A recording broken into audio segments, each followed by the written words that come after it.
Hello बच्चों, good morning. कैसे हो आप सब? आज हम पढ़ने चले हैं क्लास 8 की हिंदी व्याकरण।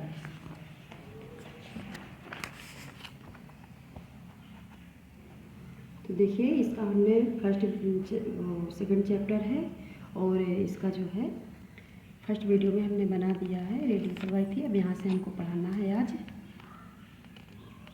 व्यंजन।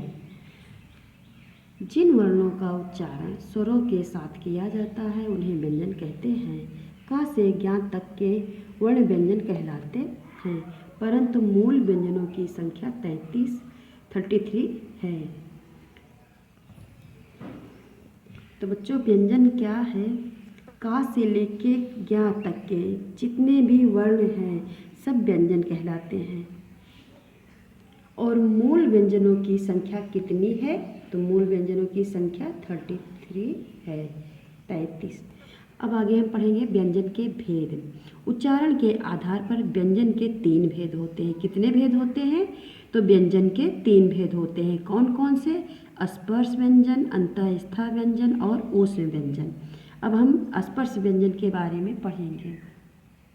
जिन व्यंजनों के उच्चारण में श्वास वायु मुख के विभिन्न भागों कंठ, ताल, मूर्धा, दंत और ओष्ठ को स्पर्श करती हुई बाहर निकलती है, स्पर्श व्यंजन कहलाते हैं।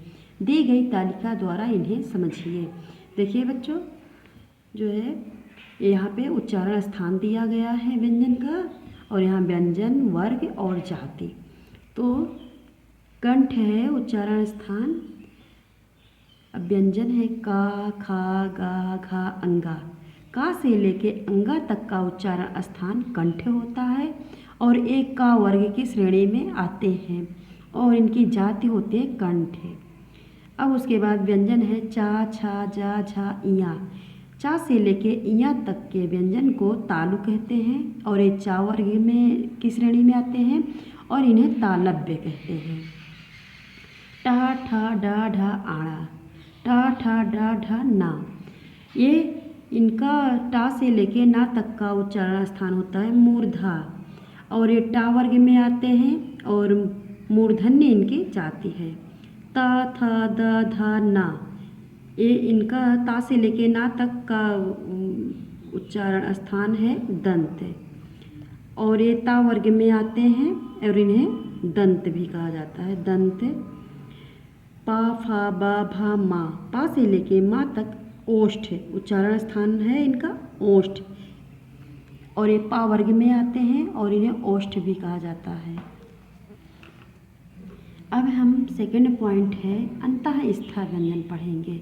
इनका उच्चारण कंठ के भीतरी भाग से होता है। अंतःस्थ व्यंजन का उच्चारण कंठ के भीतरी भाग से होता है। ये अर्ध स्वर भी कहे जाते हैं। ये संख्या में 4 होते हैं, या, रा, ला, वा। अंतःस्थ व्यंजन बच्चों संख्या में कितने होते हैं? तो इस संख्या में 4 होते हैं और या कौन कौन से हैं? या, रा, ला, वा। थर्ड पॉइंट है ऊष्म व्यंजन। इनके उच्चारण में वायु मुख के विभिन्न भागों से रगड़कर बाहर निकलती है। ध्यान से समझिएगा, ऊष्म व्यंजन। ऊष्म का मतलब होता है ऊष्मा, गर्मी।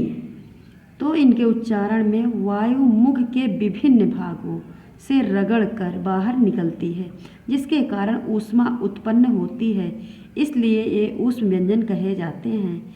ये भी संख्या में 4 होते हैं, सा, सा, सा, हा।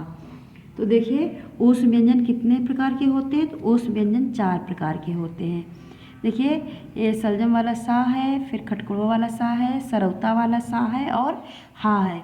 तो इसको आप लोग ध्यान से समझ लीजिए कि सा, शा, सा, हा ये ऊष्म व्यंजन कहलाते हैं और या, रा, ला, वा अंतःस्थ व्यंजन कहलाते हैं। इनको आप लोग याद कर लीजिए। क्वेश्चन फोर्थ पॉइंट है संयुक्त व्यंजन। 2 भिन्न व्यंजनों के योग से बने व्यंजन जो अपने मूल रूप से भिन्न होते हैं संयुक्त व्यंजन कहलाते हैं। ये भी संख्या में 4 हैं। देखिए, छ, त्र, ज्ञ, स्र संयुक्त व्यंजन।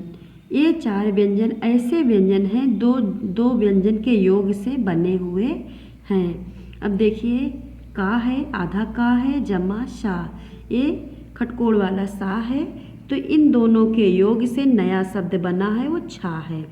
अब यहाँ पे देखिए त्रा व्यंजन कैसे बना है, तो आधा ता है जमा रा है, तो इन दोनों व्यंजन के योग से हमारा नया शब्द बना त्रा।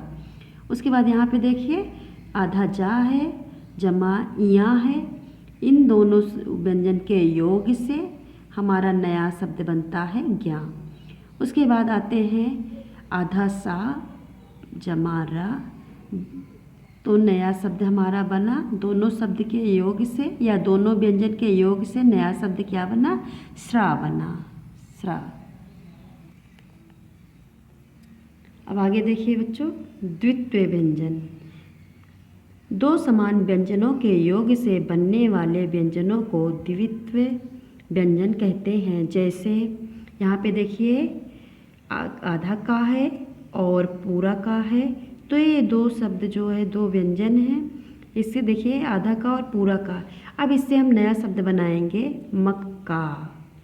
क्या बना, मक्का। अब यहाँ पे देखिए आधा जा प्लस जा, तो आधा जा और पूरा जा मिलके देखिए यहाँ पे दो व्यंजन बने, एक आधा जा है एक पूरा जा है, तो इससे नया शब्द हम बनाएंगे छज्जा। यहाँ पे देखिए आधा ता है फिर पूरा ता है, तो क्या बना, तत्ते। अब इससे नया शब्द बनाएंगे हम पत्ता। देखिए संयुक्ताक्षर या संयुक्त वर्ण, दो या दो से अधिक व्यंजन जो अपने मूल रूप में एक दूसरे से जुड़े रहते हैं संयुक्ताक्षर कहलाते हैं। जैसे आधा पा है प्लस या है, तो क्या हुआ, प्याय, तो इससे नया शब्द बनेगा प्याज। अब यहाँ पे देखिए आधा का प्लस खा, तो खख बना। अब इससे नया शब्द बनेगा मक्खी। अतिरिक्त व्यंजन, ढा और ढा को, डा और ढा को अतिरिक्त व्यंजन कहा जाता है। ये हिंदी भाषा के व्यंजन हैं, इन्हें टा वर्ग में शामिल किया गया है।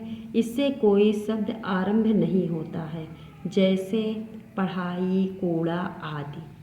तो इन दोनों वर्णों से नया शब्द आरंभ नहीं होता है और ये बीच के शब्दों में प्रयोग किए जाते हैं। देखिए यहाँ पे पढ़ाई, कूड़ा आदि। अब आगे हम पढ़ेंगे आगत ध्वनियाँ। यहाँ पे ऐसी ध्वनियाँ जो आई हुई हैं, देखिए आ, जा और फा को आगत ध्वनि कहते हैं। ये तीनों विदेशी भाषाओं के वर्ण हैं जो हिंदी में प्रयुक्त होते हैं। यहाँ पे देखिए आ, ऊपर देखिए कॉलम बना हुआ है। यह वर्ण अंग्रेजी शब्दों के हिंदी उच्चारण में प्रयुक्त होते हैं, जैसे ऑफिस, ऑडिट आदि। इसे आगत स्वर भी कहते हैं। जा और फा, देखिए जा के नीचे बिंदी है और फा के बगल में भी नीचे बिंदी है। ये उर्दू भाषा से आए हिंदी के शब्दों में प्रयुक्त होते हैं, जैसे फरमान, जहाज आदि। ये आगत व्यंजन कहलाते हैं। हलंत यह कोई वर्ण नहीं बल्कि एक चिन्ह है। देखिए बच्चों, हलंत कोई वर्ण नहीं है, यह एक चिन्ह है जो स्वर रहित व्यंजन के साथ लगता है, जो स्वर रहित व्यंजन के साथ लगता है। जैसे देखिए का में हलंत लगा है, चा में भी हलंत लगा है, टा में नहीं लगा है, ता में लगा है, पा में लगा है, यहाँ नहीं लगा है। तो ये जो नीचे चिन्ह लगा है इसे हलंत चिन्ह कहते हैं। क्या कहते हैं, हलंत चिन्ह कहते हैं आदि। इसे हल चिन्ह भी कहते हैं।